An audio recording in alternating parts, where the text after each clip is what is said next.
नमस्ते दोस्तों, मनमोहक हिंदी कहानियाँ चैनल में आप सभी का स्वागत है। आज की हमारी कहानी है नवजीवन। आपको हमारी कहानी पसंद आती है तो वीडियो को लाइक और चैनल को सब्सक्राइब जरूर कीजिएगा। मेरे बिना जो एक काम भी ठीक से नहीं कर पाता, मुझसे दूर होकर कैसे रहेगा, पता नहीं ठीक से खाएगा पिएगा भी या नहीं, कौन रखेगा उसका ध्यान। नन्ही सी जान है। आईआईटी में 40वां रैंक पाने वाला 18 वर्षीय मेधावी राहुल रमा के लिए अभी भी नन्ही सी जान ही था और इसी चिंता में रमा का मन बेचैन था। रात के अंधियारे में जब निद्रा रानी पूरे जग को अपनी आगोश में समेटे लोरियां गा रही थी, रमा की आंखों से नींद कोसों दूर थी। वो रसोई घर में भारी मन से बैठी आटे के लड्डू बनाने में व्यस्त थी। बीच बीच में जब नज़र कुछ धुंधला जाती तो आंखों से झलक आई वेदना को साड़ी के पल्लू से पोंछ पुनः लड्डू बनाने लगती। दिन भर में कितना कुछ बना लिया था उसने अपने छोटे बेटे राहुल के लिए। नमकीन मठरी, मीठे पारे, चकली, गुजिया और भी न जाने क्या क्या, मगर दिल को अभी भी संतोष नहीं था। जो हाल घर से पहली बार हॉस्टल जा रहे हर बेटे की माँ का होता है, वही हाल आज रमा का भी था। बेटा सुबह की ट्रेन से कानपुर आईआईटी जा रहा था। रमा दिन भर के जतन से बनाए गए नाश्ते को बैग में व्यवस्थित कर ही रही थी कि पीछे से राहुल रसोई में आ धमका, प्लीज़ मम्मी सोने भी दो ना। कितनी देर से सोने की कोशिश कर रहा हूँ, मगर तुम्हारी खटर पटर रुकने का नाम ही नहीं ले रही। और ये क्या क्या भर दिया बैग में। उफ मम्मी, कानपुर भारत में ही है, चीन में नहीं, वहाँ ये सब मिलता है। राहुल की झल्लाहट से रमा की आंखें पुनः नम हो गईं। ओ मम्मी प्लीज़ अब रो मत, मेरी प्यारी मम्मी, मेरा वो मतलब नहीं था। राहुल अपनी दुखी माँ को बाहों में भर दिलासा देने लगा। मम्मी, आपका और पापा का यही सपना था कि मैं आईआईटी से इंजीनियरिंग करूं, और आज जब मैं आपका सपना पूरा करने जा रहा हूं, तो आपका ये हाल हो रहा है। जब रोहित भैया एनडीए में गए थे, तब भी आपका ऐसा ही हाल हुआ था। आपको तो खुश होना चाहिए कि आपके दोनों बच्चे आप ही की दिखाई हुई राह पर आगे बढ़ रहे हैं, अपना मुकाम हासिल कर रहे हैं, और आप हैं कि वो रोनी सूरत बनाए बैठी हैं। मैं खुश हूँ बेटा, बहुत खुश। बस तुम्हारे दूर जाने से जरा सा मन भारी हो रहा था, मगर अब मैं ठीक हूँ। चलो चलकर सो जाओ, वरना सुबह आँख नहीं खुलेगी। राहुल सोने चला गया और रसोई से निवृत्त हो रमा भी लेट गई, मगर उसकी आँखों से नींद अभी भी कोसों दूर थी। मन ही मन राहुल के लिए पैक किया हुआ एक एक सामान दोहरा रही थी। सब कुछ रख लिया ना? कुछ भूल तो नहीं गया? थोड़ा लापरवाह है, कैसे ख्याल रखेगा अपना, कैसे रहेगा? और एक बार फिर रमा के मस्तिष्क में उन्हीं प्रश्नों की पुनरावृत्ति होने लगी। सारी रात खुली आँखों से काटकर उठी रमा ने ठीक 4 बजे राहुल को जगा दिया। राहुल तैयार हो अपनी मंजिल की ओर रवाना होने लगा। जाने से पहले तक रमा को समझाता रहा, अकेली परेशान मत होना, 10-15 दिन में तो पापा आ ही जाएंगे। चाहो तो इस बीच मौसी के यहाँ चली जाना। मेरी चिंता मत करना, अब मैं अपना ख्याल खुद रख सकता हूँ। मम्मी के लिए ढेरों नसीहतें छोड़ राहुल चला गया। उसकी नसीहतें सुन रमा को बेटे के बड़े और समझदार होने का एहसास होने लगा, इतना बड़ा कि वो दुनिया का अकेले मुकाबला करने को तैयार है। उसे अब माँ के सुरक्षित आंचल की ज़रूरत नहीं, उसे अब मेरी ज़रूरत नहीं। ऐसी ही व्यथाओं में उलझी रमा राहुल के जाने के बाद अपने 4 कमरों के आलीशान फ्लैट में इधर उधर चक्कर लगा रही थी। किसी काम में मन नहीं लग रहा था और सच पूछो तो अब काम ही क्या बचा था उसके पास। जब कुछ न सूझा तो न जाने क्या सोचकर रमा ने अलमारी से पुराना एल्बम निकाला और देखने बैठ गई। पहले ही फोटोग्राफ पर नज़र जम गई। मनीष के साथ पहली फ़ोटो थी उसकी। कैसे डर डर कर छुप कर मनीष के ज़बरदस्ती करने पर खिंचवाई थी, कितना छुपा कर रखती थी उसे, कभी तकिए के नीचे तो कभी अलमारी में बिछे अखबार के नीचे। फ़ोटो देखकर पुरानी मधुर स्मृतियाँ रमा के मन को गुदगुदा गईं। नया नया प्यार था रमा और मनीष का। दोनों कॉलेज में साथ ही पढ़ते थे। दोनों के प्यार का आधार उनकी पारस्परिक समझ और दोस्ती थी। एक ओर जहां मनीष इलेक्ट्रॉनिक्स में पीएचडी करके इलेक्ट्रॉनिक गुड्स की मैन्युफैक्चरिंग यूनिट लगाना चाहता था, वहीं रमा पत्रकार बन अपनी लेखन प्रतिभा को नए आयाम देना चाहती थी। दोनों अपने अपने सपनों को साकार करने के साथ साथ एक दूसरे के सहयोगी होने के लिए भी वचनबद्ध थे। मगर मनीष के पेरेंट्स की एक दुर्घटना में हुई असमय मृत्यु से घर और 2 छोटी बहनों की जिम्मेदारी उसके कंधों पर आ पड़ी। फलस्वरूप मनीष को पढ़ाई बीच में ही छोड़ नौकरी करनी पड़ी और घर संभालने के लिए रमा से शादी भी। दोनों ने सोचा था कि एक बार घर की गाड़ी वापस पटरी पर आ जाए तो अपने अपने सपने भी पूरे कर लेंगे। पिता के निधन से श्रीहीन हुए परिवार को वैभव की ऊंचाइयों पर पुनः प्रतिष्ठित करने को प्रतिबद्ध मनीष ने दोनों बहनों के विवाह की जिम्मेदारी से निपटकर बैंक से लोन ले छोटी सी इलेक्ट्रॉनिक्स पार्ट्स की मैन्युफैक्चरिंग यूनिट लगाई और खुद को अनवरत परिश्रम की भट्टी में झोंक डाला। अपनी अथक मेहनत और लगन के चलते वो जल्दी ही अपने क्षेत्र में स्थापित हो गया, मगर इस आयोजन में घर को बिल्कुल भुला बैठा।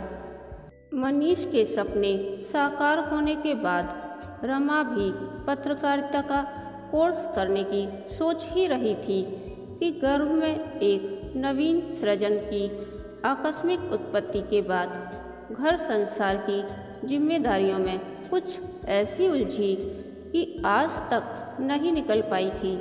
अपनी महत्वाकांक्षा को तो कब का भुला बैठी थी वो। मनीष तो पहले से ही घर को रमा के भरोसे छोड़े बैठे थे। 2 साल पहले बड़ा बेटा रोहित भी आर्मी में चला गया था और आज जब उसकी जीवन परिधि का अंतिम केंद्र राहुल भी उसके वात्सल्य की छाव को छोड़ अपने क्षितिज की तलाश में बढ़ चला तो नितांत अकेली खड़ी रह गई। रमा को स्वयं का अस्तित्व बिखरता सा महसूस हो रहा था। निराधार, अर्थहीन रमा 2 सप्ताह घर में अकेली रही। कहीं आने जाने का मन नहीं किया। कभी अपने अतीत के पन्ने पलटती तो कभी अपने 24 साल के लंबे वैवाहिक जीवन की समीक्षा करने लग जाती। आज अचानक ही खाली बैठी रमा की नज़रों के सामने वो लम्हे तैरने लगे जब दिन के 24 घंटे भी उसके काम को निपटाने के लिए कम हुआ करते थे। रमा रमा, मम्मी मम्मी, घर में पल पल गूंजती पुकारें। ओह, अभी आई, कुछ काम तो खुद से किया करो, रमा झल्ला कर कहती। मनीष तो एक रुमाल भी खुद से नहीं ले सकती थी और बच्चे जब देखो उसके पल्लू से चिपके रहते। कितना थक जाती थी रमा उस वक्त। सोचा करती थी न जाने कब मुक्ति मिलेगी मुझे इन जिम्मेदारियों से, और आज जब सच में उसे मुक्ति मिल चुकी थी तो वो अपनों के बीच उस मोस्ट वांटेड होने के एहसास को मिस कर रही थी। मनीष के साथ तो तसल्ली से बैठ तो बातें करने को तरस गई थी वो। लगता था जैसे उनके ढीले पड़ चुके प्रेम सूत्र मात्र औपचारिकताओं पर ही टिके थे। कुछ ही दिनों में कितना बड़ा शून्य उभर आया था रमा के जीवन में। क्या क्या सोचने लगी थी वो। सभी ने अपनी अपनी डगर ले ली, किसी को मेरी ज़रूरत नहीं रही। कैसे ढोऊंगी इस उद्देश्यहीन जीवन का भार। अपनी मनोव्यथा वो स्वयं भी नहीं समझ पा रही थी। जितना सोचती उतना ही उलझती जाती स्वयं के बनाए हुए भ्रम जाल में। आज सवेरे ही मनीष का ऑस्ट्रेलिया से फ़ोन आया था। 2 दिन बाद वे घर वापस आ रहे थे। हर बार जब भी मनीष टूर से वापस आने की खबर देते तो घर में जैसे बाहर आ जाती, मगर इस बार ऐसा कुछ भी नहीं था। मनीष आ गए थे। रमा खाना बना रही थी और बीच बीच में पास खड़े हुए मनीष को उनकी अनुपस्थिति में हुए क्रियाकलापों की जानकारी दे रही थी। खाना खाकर मनीष बैठक में बैठ गए और रमा के पास आकर बैठने का इंतज़ार करने लगे, मगर रमा थी कि कोई न कोई काम निकालकर अपनी व्यस्तता जाहिर कर रही थी। वो मनीष के सानिध्य से भी कतरा रही थी। उसे डर था कि कहीं उसके भीतर का गुबार बाहर निकल उनके शेष बचे कुचे सूत्रों को भी अपने साथ बहाकर न ले जाए। रमा, थोड़ी देर यहाँ आकर बैठो ना, मुझे तुमसे कुछ ज़रूरी बात करनी है।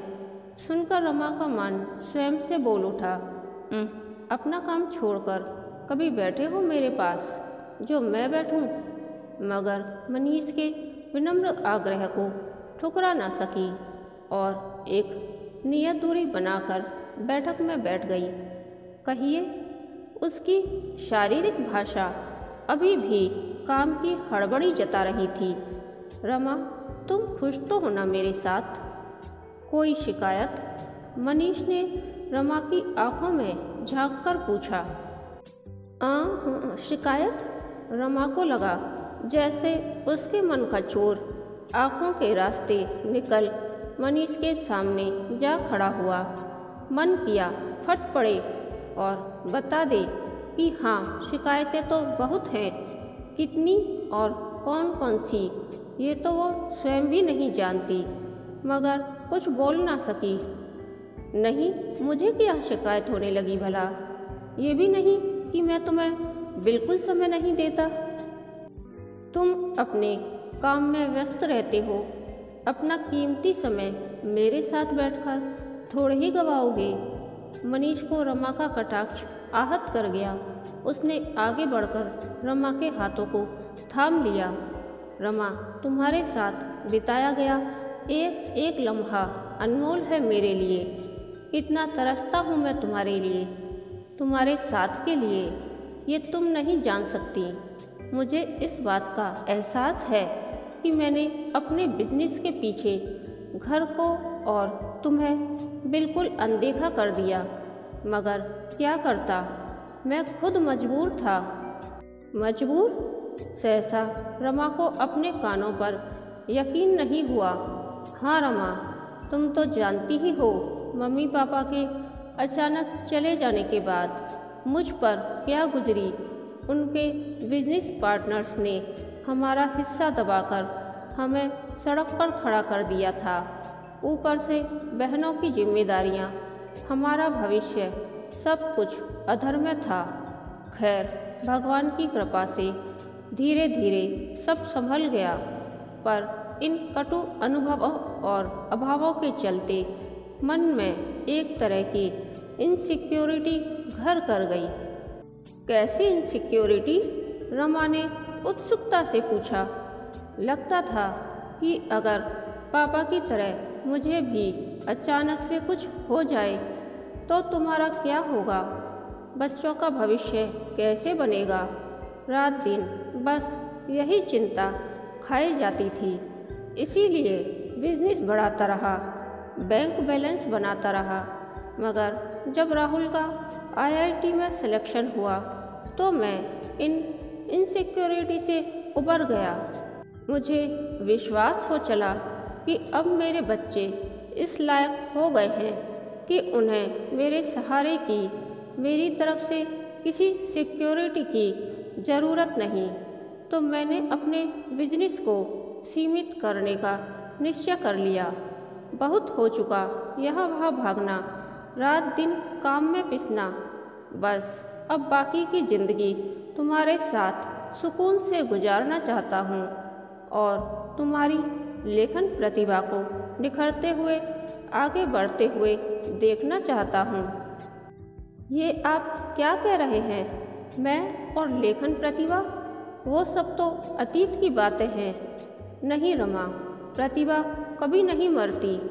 हाँ, अनुकूल परिस्थितियाँ न होने पर कुछ समय के लिए दब अवश्य जाती है, मगर उसका अस्तित्व कभी नहीं मिटता।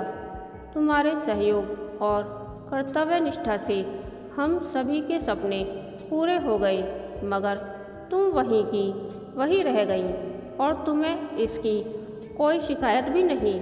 मगर मुझे हमेशा यह गिलानी रही कि मुझसे शादी कर तुम्हारी प्रतिभा का गला घुट गया। पर अब समय आ गया है कि तुम अपने बारे में सोचो और आगे बढ़ो। इस बार पीछे खड़े रहकर सहयोग देने की मेरी बारी है। ये अचानक कैसी बातें कर रहे हैं आप? अब कहाँ लिख पाऊंगी कुछ? मेरी तो सोच में भी जंग लग चुका है। इस उम्र में नए सिरे से शुरुआत करना असंभव है। जीवन में एक ठहराव आ चुका है। नहीं रमा, जीवन अभी ठहरा नहीं, बस एक पड़ाव से गुजर रहा है। अभी तो बहुत रास्ते तय करने हैं, बहुत दूर जाना है, साथ साथ एक दूसरे का हाथ थामे। सच, मैं तो सोचकर ही रोमांचित हो रहा हूँ। ऐसा लग रहा है कि असुरक्षा और चिंताओं की परछाइयों से निकलकर इतने सालों के बाद अब हमारा समय आया है कि हम अपना जीवन अपने ढंग से जी सकें, अपने अधूरे सपने पूरे कर सकें। मनीष बोल रहे थे और उनका एक एक शब्द रमा के हिमशिला बने मन मस्तिष्क को पिघलाता जा रहा था। तेज हुए रुधिर प्रवाह ने शिथिल पड़ी धमनियों को पुनः थरथरा दिया था।